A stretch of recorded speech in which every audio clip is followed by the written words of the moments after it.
Speaker, my name is Hon Bamidele Salam. I represent the fantastic people of Ede North, Ede South, Egbedore, and Ejibo Federal Constituency of Osun State. I want to contribute to this debate, Mr. Speaker, by starting off on the note of appreciation. Appreciation on the fact that we had a situation that showed to us, number one, that Nigerians love Nigeria, and Nigerians also love their country. They love Nigeria. The situation we had in South Africa, as unfortunate and pathetic as it was, threw up a platform for Nigerians to show solidarity to their fellow countrymen who are so many thousands of miles away. Across tribal and religious divide, we had Nigerians rising up in unison to condemn the despicable acts of a few South Africans in targeting Nigerians and some other African nationals who are legitimately residing in that country and doing their business there. Number two, Mr. Speaker, is also the fact that the situation allowed Nigerians in South Africa to appreciate their country even the more. I also had the opportunity of watching the video clip of those Nigerians who chose to return back home when they were at the airport in Pretoria and in Johannesburg on their way back home. And as they sang the old national anthem and shouted the name of this country, you could see that these are people who love their country passionately, but who for one reason or the other chose to live in another country, which of course is a legitimate action, a legitimate desire of any man to live anywhere in the world. But Mr. Speaker, I also want to say that this incident calls on us as leaders of this country to ask ourselves pertinent questions about how we can make our country more likable, more livable, and more attractive, especially to our young population.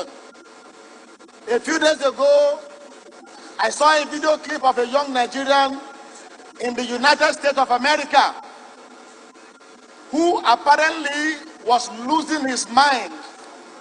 One of the several thousands of young people who thought that there are all manner of opportunities in the Western world and who probably sold a fortune of his benefits to travel to that country. I've visited South Africa on 3 occasions, Mr. Speaker, and on each occasion, I could see from my interaction with Nigerians in that country that there are 3 categories of people.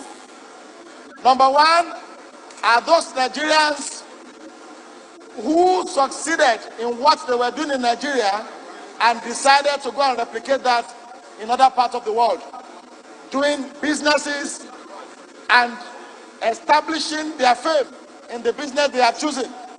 Now, naturally, success attracts envy. A particular Nigerian has 17 hotels in highbrow areas in Johannesburg. And because of that, some people felt, well, how could a foreigner come to this country and be doing very well, especially when they cannot do well? The second category, Mr. Speaker, are those Nigerians who are professionals rendering services to humanity through their professional expertise in different sectors of the South African economy. I knew of a lot of Nigerians who are professors, medical doctors, and so many other professionals.